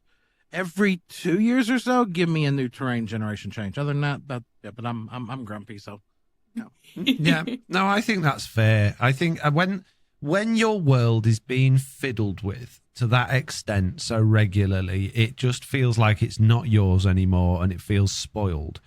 Yeah, and that's what I don't like. And I think they really need to get out of this habit of fiddling with our existing worlds, or like giving us stuff that should be in our existing world that isn't, by changing, we're going to move these biomes around. But don't worry, because we've done blending. I got it. I know why they're doing it now. Why? Because they know if we run long-term worlds, because we do this on TV, that they become problems. Let's keep them short-term, people. Keep them short-term. Okay. I mean, just season alone of TB. How many terrain generations have we had that changed already? Don't. Oh, it's ridiculous. Yeah, it's been irritating. Roll on Zeta, September. Sorry, I keep just rolling on. No. It's me. I keep interrupting. No, it's fine. Zeta says, how many entities were on TB when you pruned after Jessiie and Ricky's 5-hour wither fight? None. Thank you very much. Me and Ricky, we were good server mates and we cleaned everything up and nobody had to deal with anything. So it's fine. I also haven't pruned it since then, and there shouldn't be any because they supposedly have fixed that issue. So, yeah. I don't know if it's a bug or what, but when was the last prune? Did they fix it since the last prune, or the last prune should have included the fix? The last prune should have included the fix. No, did not. I have been to the... Because I've been to the end since then, and there were blocks just floating in the end. That's not what happened. Okay, well then hold on.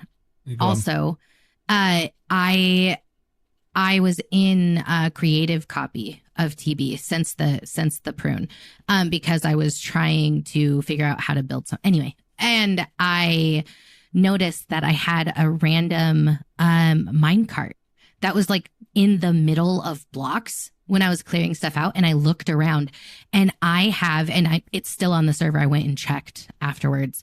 They're just minecarts in walls where it used to be a mineshaft had been there in a previous version, and it's not in this one, so it generated somewhere else. And they're just minecarts all over the world inside blocks. That's not the bug. The bug is that the entity no longer exists in the world, so you can't see it, but it's still in the database. Gotcha. So they're called that's why they're known as lost entities, because they're just taking up space, but they've gone from the world. So what you're saying is there's entities that have been left. That will have been after Silent Prune, because he used Amethyst to. Is it not called Amethyst? Is it Amulet? He used Amulet to prune the world, which doesn't do anything with entities. So all of the chunks that he pruned, all of the entities that were still in those chunks will still exist in those chunks, even though you've pruned them. So when you generate the chunks again, those minecarts will still be exactly where they were. So that if there was skeleton there, he's suddenly in a wall. Interesting. Yeah. But wouldn't that have been fixed after you pruned it, or did you not? So no, because interesting. It should have been technically. Yeah. Right? Well, it depends if it was the same coordinates. I don't think I did it as close. I think I did like... You did 6,000. 6,000 in the overworld, 2,000 in the nether in the end. So outside of that, there shouldn't have been any. You're right. I think it was because it was near my Mushroom Island, which I think is before 6,000. So that was... So blame Silent. Fault. Okay. Ah! Dodge that one. Excellent. Slack, you can skip the next question if you want. Yeah, I was looking at that one. Okay. So do you want me to go down to Hawkeye's? Or? Yeah, you go for Hawkeye. Okay. Hawkeye says, related question, how often do you prune your servers or realms? Since the entity bug, the realm I play on has been optimized twice, and thanks for the great tool, Foxy. You're welcome. I haven't pruned mine since a while now. No. Jesse, how often do you prune your realms and servers? I don't have realms or servers yet. That might change Friday. Woo, woo, woo. Hype for Friday. When that entity bug was in there, I probably would have recommended doing it if you've got a big server with lots of mob farms and stuff like that, doing it once a month. But now that that's supposedly gone, just do it when your world's lagging, or when you want to reset some areas so that you've got places to go to. In the olden days, go back 2 or 3 years when Bedrock couldn't handle worlds that were larger than a gigabyte in size, you had to do it all the time. But now we get up to like 2.5, 3 gigabytes in world size, and you don't notice any difference in terms of the performance, unless there are millions and millions and millions of entities clogging up the database. So yeah, I would just say as and when. If you're approaching 2 gigabytes or you've gone over 2 gigabytes, it's probably time for a prune. But do it however if your world feels laggy, if it feels unnecessarily laggy, or you're having problems loading it, then prune it. That's what I would say. Fair enough. Fair. Yep. Jesse. Tyler B says, I have a question for Foxy. So I have wanted foxes to be tameable since they were added into the game. It kind of sucks that they can't be. I say that because foxes are my favorite animal without question. My question is, how would I make a behavior pack for a fox in Java Minecraft that would give foxes the behaviors of a wolf or a dog? I have tried looking it up, but found nothing. Just wanted to ask you, because of your experience, anything that you have made or anything that has helped you will be helpful. I have no idea. I don't think Java Edition has behavior stuff for entities. So like Bedrock has got all the stuff in the world for entities, but very little to do with blocks, whereas Java's got all the stuff in the world for blocks, but very little to do with entities. So I don't know if you can. Not a clue. Yeah, I know how to do it on Bedrock, but not Java. It's easy on Bedrock. Yeah. Sorry. Right, Slack, it's you again. Slack me. Adam Benjaminson says, hi, I'm Adam. What is the mob you would like to see in the game, like a fantasy mob? It could be everything, by the way. Hello from Norway. I'd like to see the dolphin removed. No, not removed. What you'd like to see added? Yeah, dolphin removed. Yeah. Yeah, okay. I'd like a lightning squirrel, please. I want a gnome. I would love a little gnome. I want little creatures that are like running around in my flowers. I just think that'd be cute. Yeah, lightning squirrel or a fire monkey for me. Either one of those is absolutely fine. Nailed it. Yeah. I'm going to go back to one that, oddly enough, I really want fireflies now. No, Snow Mole is yours, Slack. Snow Mole. Did you see the add-on that Roth made? The actual Firefly. He built the Fireflies like as a proper entity with like a big old white thing on the back that was the light thing and little wings, and they fly about. They were ace. No, I hadn't seen that. Should check it out. Victim Born says, it's easy to criticize Microsoft. You're right, Victim, it is, and I do it all of the time. Yep. Oh, no, there's more. It's easy to criticize Microsoft for their handling of the marketplace and microtransactions in Minecraft. What are some of the good things about it, and what changes could be made to allow Mojang Microsoft to save face and still make a profit? After all, they're not in it to provide top quality entertainment. What Microsoft as a whole, I just totally dislike as a company because their software is rubbish. It doesn't work. The support's awful. The hardware's rubbish and it doesn't work. Nothing that they make works together. The only thing I think is any good from Microsoft is the Xbox. That's the only thing. Everything else they do is total trash as far as I'm concerned. Now, that's not Mojang that I'm talking about. I'm talking about Minecraft. Microsoft own Mojang, but they don't make it.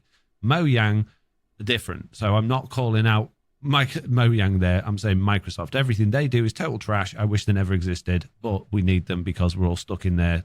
We're all literally stuck in there, whatever it is, stuff with our PCs. What do you guys think? I know that wasn't the answer to the question, but I don't really know what to say about the question. I find myself asking that a lot. I complain a lot about what I don't like, and I am someone who tries to figure out like, well, what could be a solution, or let's find the middle ground, right? And of course, they want to make money, and I get that. I don't know though how I would feel comfortable having such obvious like money grabby stuff like everywhere. It bugs me inside of Minecraft, right? So maybe if they still had their marketplace, but it wasn't advertised all over every single thing, and it was like, okay, well, if I want to buy something, I know it's there. I know it exists. Like they have channels that they run ads on or like other things. Like that makes sense, but I don't like the advertising just like right there and you yelling don't like at it me. forced at you in game. Yeah. Like right now I've got Minecraft open and it's just sitting here at the title screen. And as you're talking about that, I'm like, I really don't like SpongeBob. I don't. Yeah. And literally my marketplace button is this crazy animation right now. And I'm like, I would just be 100 times happier with it. Well, I guess really I wouldn't be. I don't need to see that. Yeah. Because I can't even go on Twitter or YouTube without seeing an advertisement that says, hey, did you know that they just put out a SpongeBob thing on the marketplace? It's everywhere. Yeah. It's everywhere. I don't need you to point it out to me in the game because it's on every platform available out there. Agreed. I just don't like the attention that gets drawn to it. Like, what was that bug here a while back? You couldn't even go into your inventory or open up the pause menu in game without the whole game freezing because it had to load the whole Microsoft Store for you. You remember? Yeah. Oh, man. Yeah, the marketplace, I think, overall is a good thing because it does open the game up a lot for people that's probably not us, you know? Yes, and I agree with that.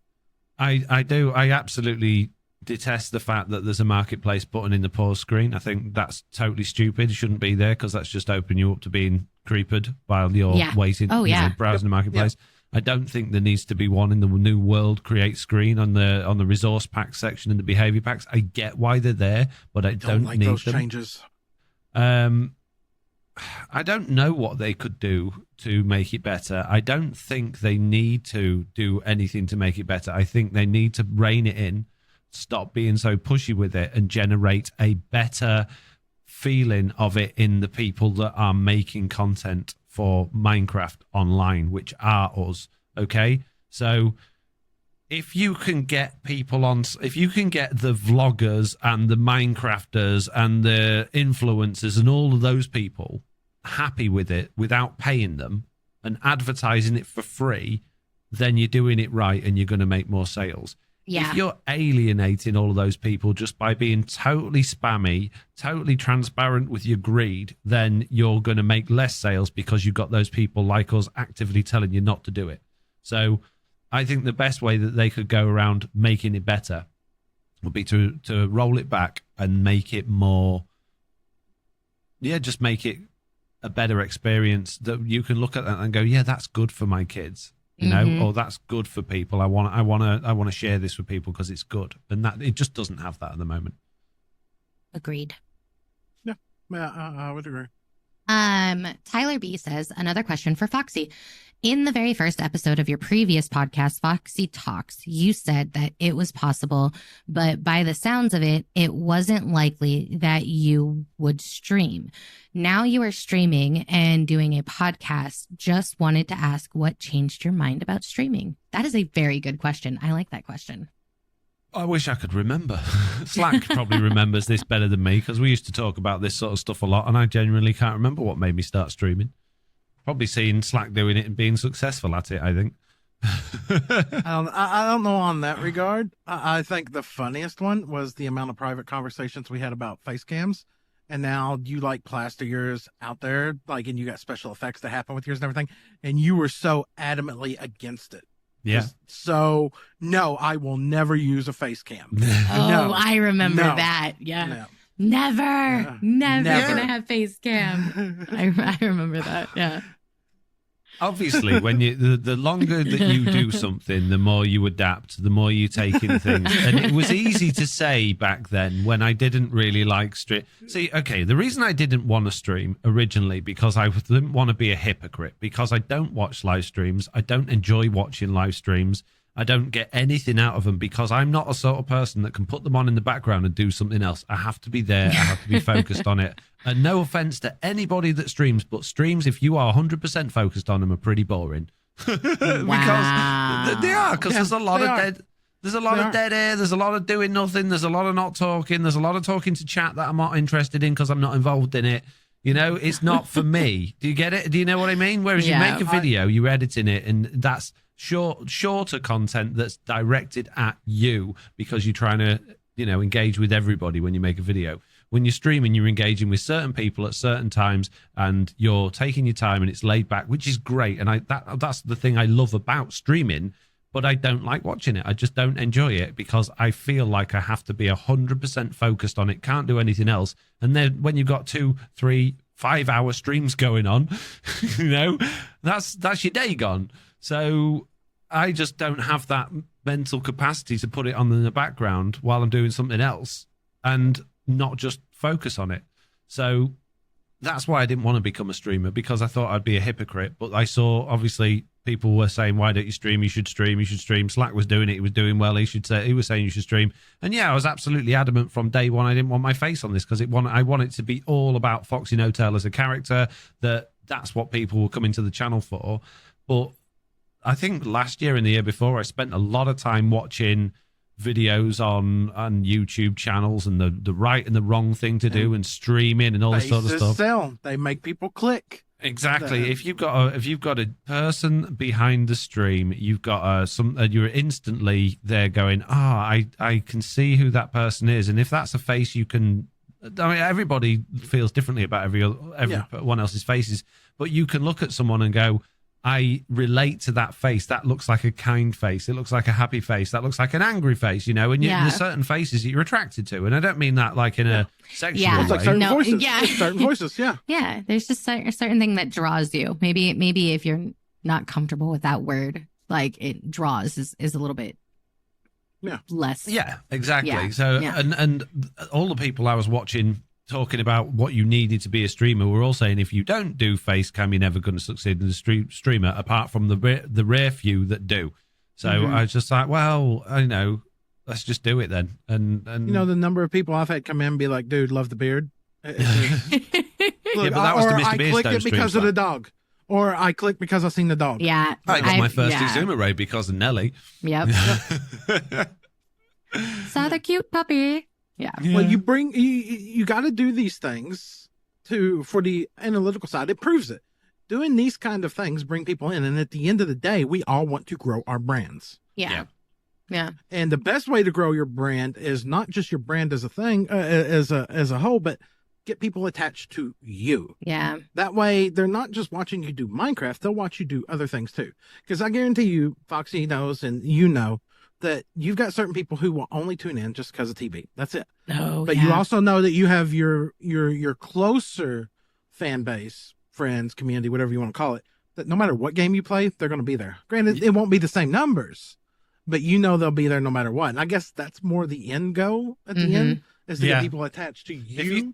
If you can get those core people, if you can build those numbers, then you've made it. Really, it's building those as hardest. You'll get the extra fluff around the side that turns in every now and then, or watches specific things, but they come and go.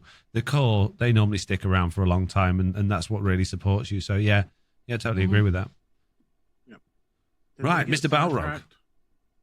Oh, high cod, salmon, and trout. What's your second favorite fish dish? Catfish. I don't like seafood. Wow. Second favorite fish dish. I don't have favorites. I don't even know what my first is. Fish and chips, I guess, is my first favorite fish dish. Fish and chips with a bun on the side, I guess, is my second. Oh, God. That's great. Joe says, love the podcast, never listened to podcasts before, but now I listen to yours. 2 questions for Foxy as a software developer. I'm not a software developer. Are there any resources or documentation that... Pardon? Nothing. Are there any resources or documentation that dive into more technical information than the Minecraft wiki covers, e.g. game mechanics, raw data, etc.? Yes, there are. Microsoft provide a full Minecraft add-on and resource pack development guide. The Minecraft wiki is rubbish. Don't use it. Number 2, would you ever consider open sourcing any of the tools software that you create so other developers can potentially contribute? In 3 or 4 years' time, all of my stuff will be open source, and you'll remember this moment when I say that I will never open source any of my stuff, like I said about streaming and Facecam. I've talked about this a few times before about open sourcing software. In a lot of ways, I wish I did, because there's a lot of my software I would like to be developed more, and I'd like it to go places, but I don't trust anyone enough to not just nick off with it. This is my toy. I built this. I put the effort in. I don't want someone taking it, and I already get this. As like, I get a lot of it. Fair play to people that have bothered to email me. If there's 100 people that's emailed me, can I take your pack and put it in my pack, or can I take your pack and sell it on my server? There must be 1,000 that haven't bothered, that have just done it, and I get that a lot with my add-ons. I don't want my software to be in the same boat. I don't want it open sourced and someone going, oh yeah, and pointing out all my flaws, because I've never written code before. I've learned it as I've gone along. And I know if I put that out there, people are going to look at that and go, that's the worst thing I've ever seen. You could do this, you could do this, you could this. Why don't you do this? And I don't need that criticism. I don't want that criticism, because I don't have time to deal with it, and I don't have that time to learn it properly. And I don't have the background and the experience to know that I'd done it right. So the fact that the tools work most of the time, that's enough for me, And I don't need it to go any further than that. But then you're like, oh, well, what about the community? The community, you could have much better tools if you open sourced it and gave it to the community. So could anyone else. If that's the attitude, build it yourself and open source it, And I'm not saying you, Joho, do that, but I've had that question a lot. And just, if you want something, build it yourself and open source it, and then get other help. Don't use mine. That's mine. Is that fair? Yeah, absolutely. Everybody's gonna be different. Yep. Yeah, everybody's gonna be different. Yep. Yeah, maybe if I was into software development, if I'd had that job and I was in that mindset, and if I was in that sort of, I was in those circles, maybe I'd be all over open sourcing. But I don't have that experience, and all of my experiences tell me don't give your stuff away because people will steal it. Yeah. Oh, definitely. Yeah, I don't think that there's anything wrong with that. And I think it's important that people know, like, boundaries as well. I have noticed this interesting thing crop up like time and time again of when you give your time so willingly to others, people expect your time. Yeah. And I find that, I mean, one, I feel bad anytime someone is like, I need you to do this. And I'm like, no. No, sorry. No, I'm sorry, but no. But I can't imagine what that's like, because I see that happen to you all the time, like in all of your streams and lots of things. And it's just something because people know that you do so much, that you are somebody who is multi-talented, and there's just so much that you can give. They just expect you to. And it's not even like that they ask you to. It's not even that they, they're curious half the time. I mean, sometimes people are respectful about it, but a lot of time people are like, I need you to do this. And you're just like, yeah, no. Yeah. And then they get upset that you're telling them no. And it's like, your time is valuable. And yes, you give up a lot of your time willingly, but that's because you want to, and not because you need to, not because you're required to. And so I want to say that I find you admirable, and I'm always impressed with how much you do. Thank you. That's the sort of feedback I like.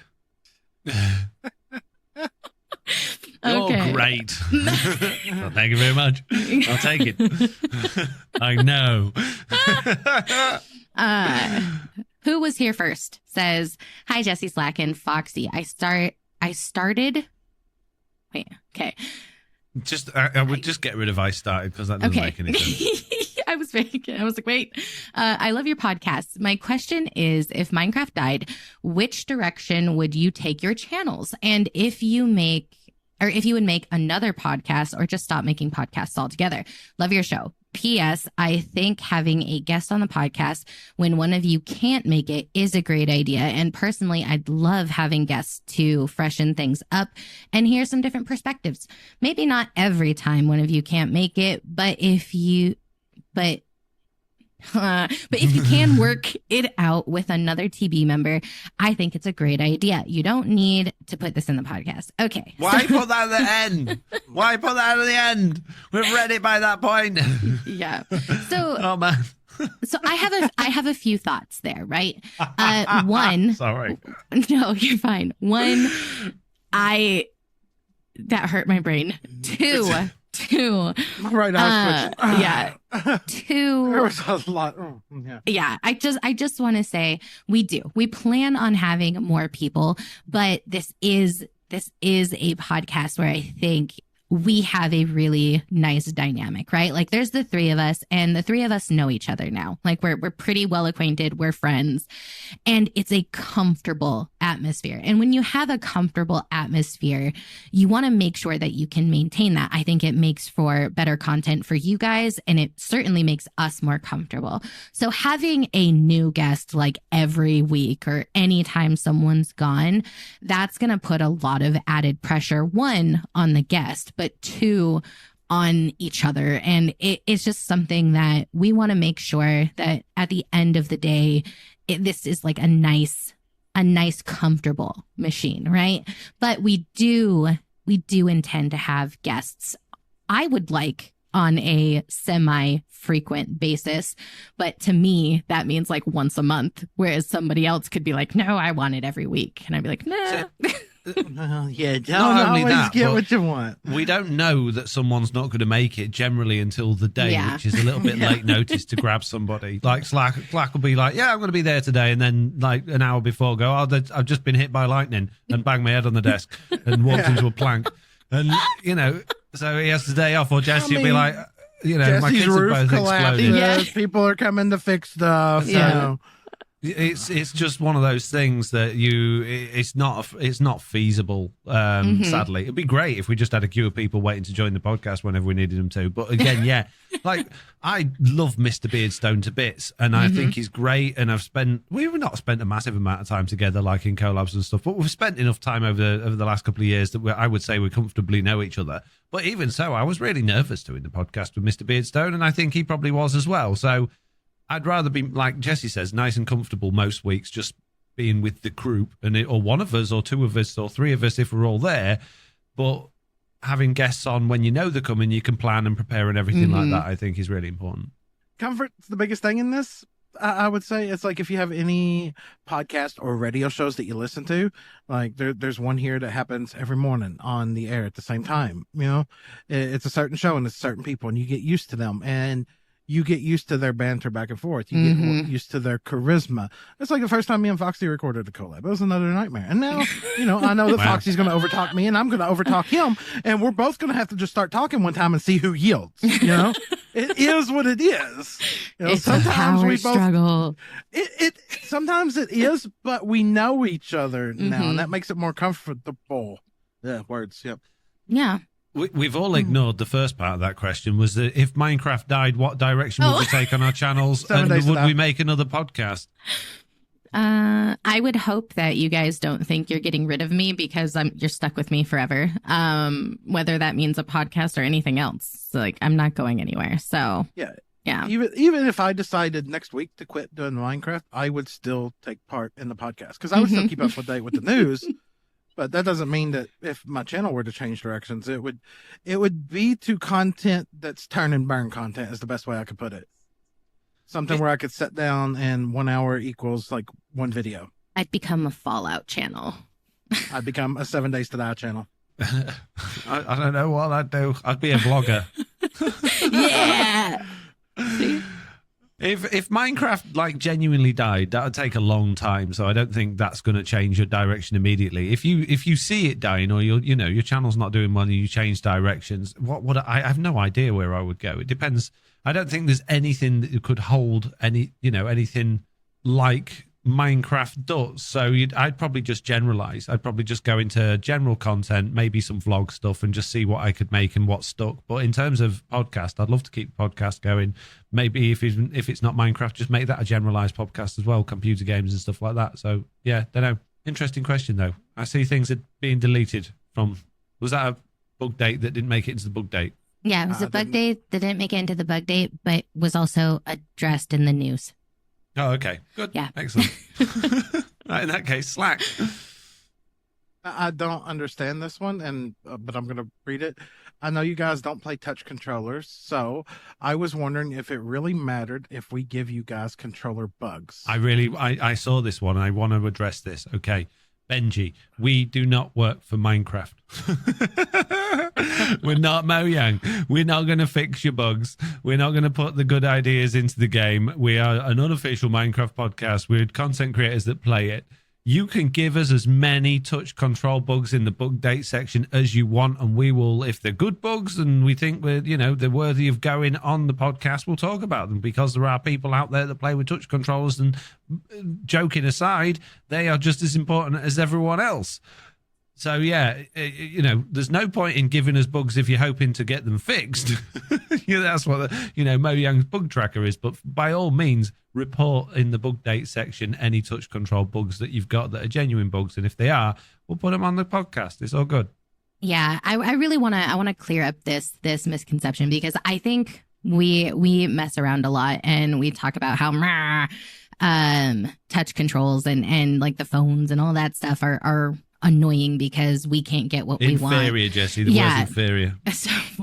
But I think we all agree that that doesn't make what we want better than what anyone else is. So it's important that we consider any kind of touch control issue. So if you have something that's affecting you, it's affecting a large part of the community, because there are tons of people who play touch control. So absolutely, if you have a bug, if you have anything you want to talk about that has to do with something on that version, let us know. We're going to joke around and we'll judge it and whatever, but we absolutely have no problems talking about it because it's important. Oh, my concussion must be really messing with me, because I read that 7 times and it made no sense to me. But when I heard you all talk about it, it made sense. But me reading it, I couldn't comprehend what I was reading there. That makes no sense. Go lay down, Slack. We're at the end. Our last question is from Territe. I think I've said that right. It says, you were talking about You were Spang. You were talking about Spang. You were talking about spam clicking versus timed combat, and I wondered what you think about the sort of upcoming combat update. This lets you spam click, but if you use the attack indicator time, you get extra range. Also, on Java, your reach is shorter. It's not just the no spam clicking.